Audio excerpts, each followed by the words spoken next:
लाखो पावलं, एकच दिशा, एकच नाव, विठ्ठल. आता या क्षणी महाराष्ट्राच्या रस्त्यांवर लाखो वारकरी चालत आहेत. ऊन, पाऊस, थकवा काही त्यांना थांबवू शकत नाहीये.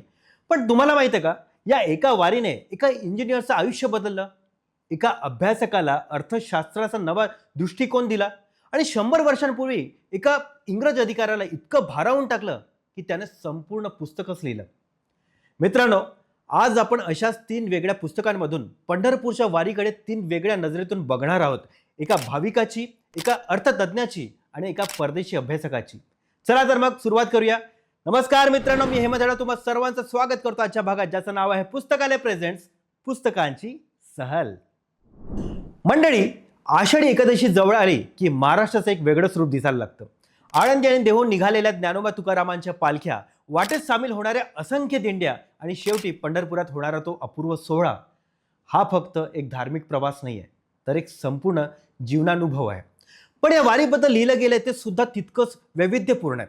आणि आज आपण 3 पूर्णपणे वेगळ्या पुस्तकांबद्दल बोलणार आहोत. एक अनुभव कथन, एक संशोधनात्मक अभ्यास आणि एक ऐतिहासिक साहित्य कृती. चला पहिल्या पुस्तकापासून सुरुवात करूया. पहिलं पुस्तक आहे पंढरपूरची वारी. लेखक आहेत दीपक फडणीस. आता या लेखकाची पार्श्वभूमी ऐकाल तर तुम्हाला आश्चर्य वाटेल. दीपक फडणीस हे IIT दिल्लीचे इंजिनियर. देश विदेशातील मोठमोठ्या कंपन्यांमध्ये कॉर्पोरेट क्षेत्रात त्यांनी काम केलंय. म्हणजे एक पूर्णपणे टेक्निकल व्यावसायिक जगात रमलेला माणूस. पण अशा माणसाने एक दिवस पंढरपूरची वारी करायचं ठरवलं आणि त्या वारीने त्यांना इतकं भारावून टाकलं की त्यांनी त्यांचा हा संपूर्ण अनुभव शब्दात मांडला. तर मित्रांनो, या पुस्तकाचं वैशिष्ट्य काय तुम्हाला माहिती आहे का? हे पुस्तक कुणा जुन्या वारकऱ्याने लिहिलं नाहीये, तर एका आधुनिक कॉर्पोरेट पार्श्वभूमीवर असलेल्या माणसाने ते लिहिलंय. आणि त्यामुळे यात एक वेगळाच प्रामाणिकपणा जाणवतो. पहिल्यांदाच वारीला जाणाऱ्या व्यक्तीच्या मनात काय प्रश्न येतात, काय भीती वाटते आणि काय अनुभव येतात, हे सगळं अगदी सहजपणे मांडलंय. आणि सगळ्यात महत्त्वाचं म्हणजे हे पुस्तक फक्त अनुभव कथन नाही आहे, तर एक मार्गदर्शक सुद्धा आहे. जर तुम्हाला कधी वारी करायची इच्छा असेल पण नक्की काय अपेक्षा ठेवायची माहिती नसेल, तर हे पुस्तक तुम्हाला योग्य दिशा दाखवतं. देव आपल्या भक्तांची वाट पाहत असतो आणि ती भेट घडवून आणण्याची तीव्र इच्छा प्रत्येक वाचकाच्या मनात निर्माण करणं, हेच या पुस्तकाचं खरं यश आहे. आता दुसरं पुस्तक जरा वेगळ्या संघाने वारीकडे बघतं. या पुस्तकाचं नाव आहे इम्पॉर्टन्स ऑफ वारी in point of economic view. लेखक आहेत धीरज कुमार आर बाळ. आता विचार करा, वारी म्हणजे फक्त भक्ती आणि श्रद्धा इतकंच आपल्याला माहिती असतं. पण या पुस्तकाचा दृष्टिकोन पूर्णपणे वेगळा आहे. हे पुस्तक वारीकडे एक आर्थिक घटना म्हणून बघतं. विचार करा, दरवर्षी लाखो लोक तब्बल 21 दिवस चालत जातात.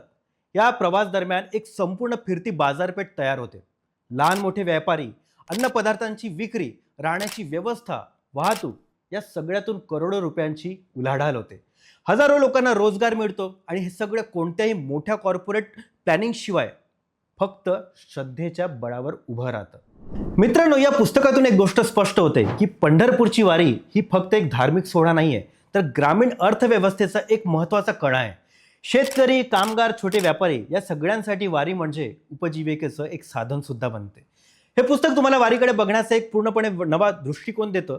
श्रद्धा आणि अर्थकारण या 2 गोष्टी एकत्र कशा नांदू शकतात, हे या पुस्तकातून खूप छान उलगडतं. आणि आता तिसरं पुस्तक जे तब्बल 100 वर्षांपूर्वी लिहिलं गेलंय. Tales of the saints of Pandharpur. लेखक आहेत C.A. किनकेड. हे पुस्तक 1919 साली ऑक्सफर्ड युनिव्हर्सिटी प्रेसने प्रकाशित केलं होतं. आता प्रश्न आहे की किनकेड हे कोण होते? ते एक ब्रिटिश अधिकारी आणि इतिहासकार होते, ज्यांनी भारतीय संस्कृती आणि इतिहासावर अनेक पुस्तकं लिहिली आहेत. A history of the Maratha people यासारखी महत्त्वाची कामं त्यांच्या नावावर आहेत. पण या पुस्तकाचं मूळ आहे महिपती नावाच्या मराठी संत कवीच्या भक्ती विजय या ग्रंथात. महिपतीने वारकरी संप्रदायातल्या संतांच्या कथा मराठीत लिहिल्या होत्या आणि किनकेड यांनी त्या कथा इंग्रजीत अनुवादित करून जगासमोर आणल्या. आणि या पुस्तकात कोणकोणत्या कथा आहेत माहिती आहे तुम्हाला? पुंडलिक आणि भगवान श्रीकृष्णाची गोष्ट, ज्यातून पंढरपूरच्या नावाचीच उत्पत्ती सांगितली जाते. संत नामदेव, गोरा कुंभार, नरहरी सोनार, कान्होपात्रा, चोखामेळा यांसारख्या संतांच्या भावूक आणि प्रेरणादायी कथा या पुस्तकात आहेत.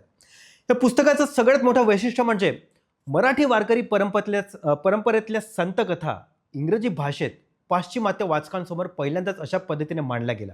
100 वर्षांपूर्वी एका परदेशी माणसाने आपल्या संतांच्या कथा इतक्या आस्थेने अनुवादित कराव्यात, ही गोष्टच खूप काही सांगून जाते. आजही पुस्तक वारकरी संप्रदायाचा अभ्यास करणाऱ्यांसाठी आणि आपल्या संतांच्या कथा इंग्रजी भाषेत वाचणाऱ्यांसाठी एक मौल्यवान ठेवा आहे. तर बघितलं मित्रांनो, एकाच वारीकडे बघण्याचे 3 पूर्णपणे वेगळे दृष्टिकोन. दीपक फडणीस यांचं पुस्तक तुम्हाला भावनिक आणि वैयक्तिक अनुभव देतं. धीरज कुमार बाड यांचं पुस्तक तुम्हाला वारीमागचं अर्थकारण समजावतं. आणि C.A. किनकेड यांचं पुस्तक तुम्हाला आपल्या संतांच्या कथांचा 100 वर्ष जुना ऐतिहासिक ठेवा दाखवतं. तुम्हाला यातलं कोणतं पुस्तक सगळ्यात जास्त भावलं?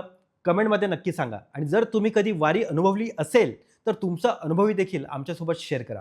शिवाय पंढरपूरच्या वारीची माहिती असलेला हा विशेष भाग सुद्धा आमच्या चॅनलवर आलेला आहे, तो सुद्धा बघा. शिवाय ही तिन्ही पुस्तके ऑनलाईन उपलब्ध आहेत, नक्की वाचा. व्हिडिओ आवडला असेल तर लाईक करा, चॅनलला सबस्क्राईब करा आणि अशाच अस्सल मराठी साहित्य आणि संस्कृतीवरच्या व्हिडिओसाठी बेल आयकॉन दाबायला विसरू नका. भेटूया पुढच्या भागात. तोपर्यंत काही ना काही वाचत राहा, कारण वाचाल तर वाचाल.